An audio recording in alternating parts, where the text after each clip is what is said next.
Well, welcome back to Geist Radio. Tom Britt with Steve King. Good day. Steve, we had a pretty eventful morning, didn't we? We really did. Today was a good day. We learned a lot.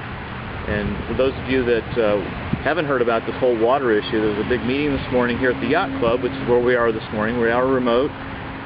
We had a meeting with, what was it, Department of Natural Resources. IDEM was here. Veolia was here. Right. State Health Department. Dr. Tedesco was here. From IUPUI. And we have some footage, which will be a separate video clip from this, of what Dr. Tedesco talked about.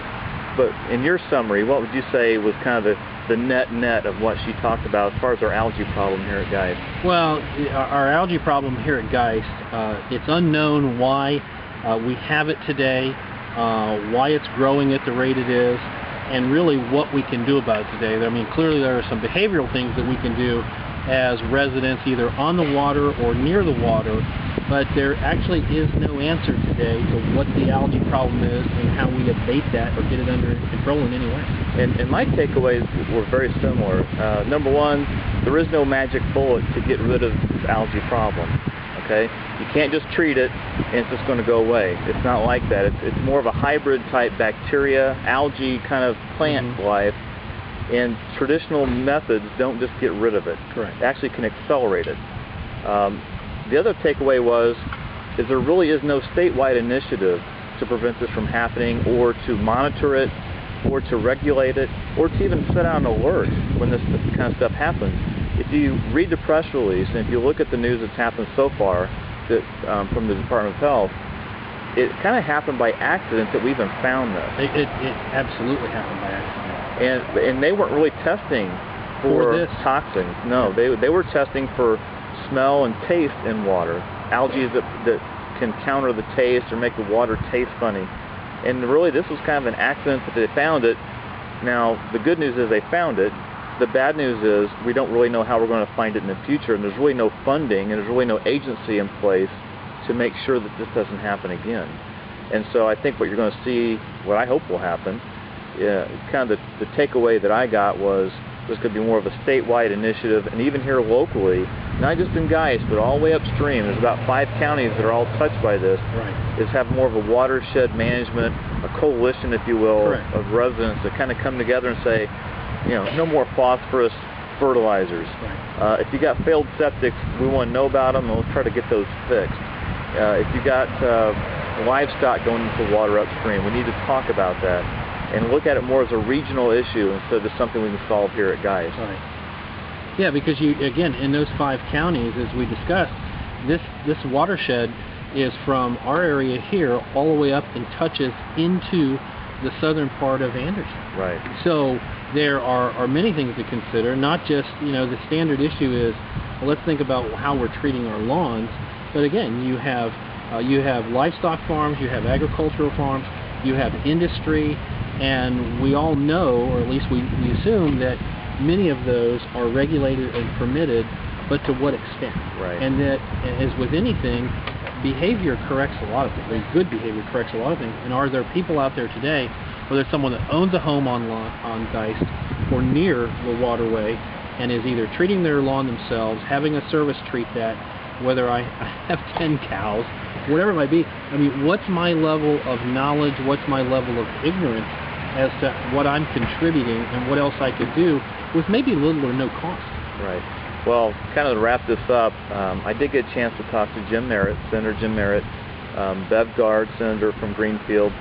These are our representatives, and they were here in force. Brian Bosman was here to show his support, and it was really good to see them all step up and want to contribute and make this thing happen.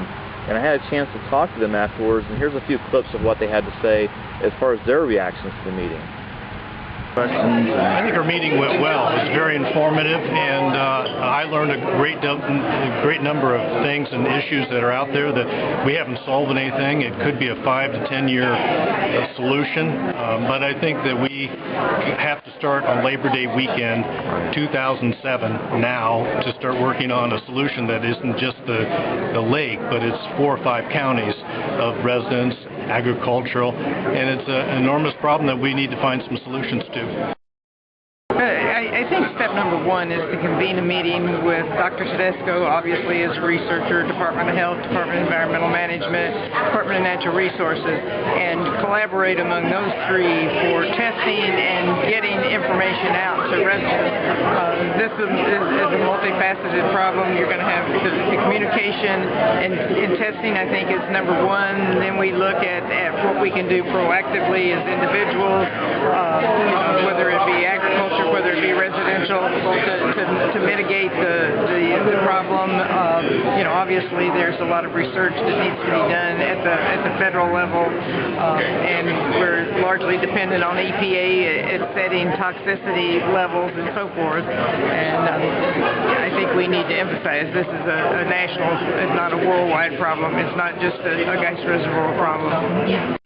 I don't have all the answers I'm looking for. I'm still looking for a permit to remove weeds from our cove and have somebody come out and look at the water. There's other problems that are surrounding the algae bloom. And this milfoil weed is a big problem and a big concern to the lake because it's growing very rapidly. It's like kudzu that you see down in the Carolinas. One day it filled the edge of our cove, and within a week it filled all the way out to the beginning of our boat docks.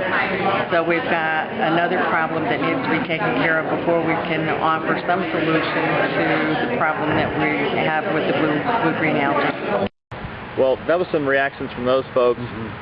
Just know that we do expect an announcement later today. Dr. Tedesco is going to email it to the State Board of Health. The Board of Health is going to issue it down to Veolia. And Veolia, I've talked with them. They're going to send me the alert as soon as they have it. Bev Gard is going to call my cell phone. So if you're on our email list, just watch your email this afternoon for an alert about this weekend. We'll get it to you as soon as we have it. I'll have the email locked and loaded to go out later today. And again, stay in the know. Sign up for our email list. It's free.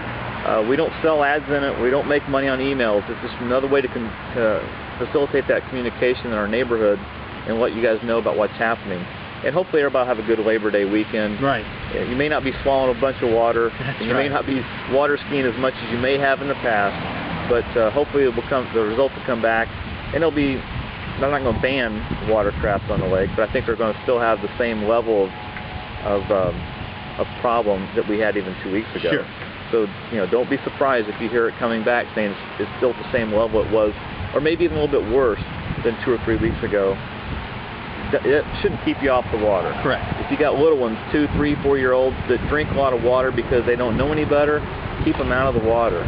If they're older kids, you got jet skis, you got water suits on, just use caution. Don't drink a bunch of spray. And when you get out, shower off. That's right. As quickly as you can. Well, have a great weekend, everybody. Have a great Labor Day. And thanks, Ron Crothers, for hosting us here at the Yacht Club. Thanks, Ron. It's been a great morning.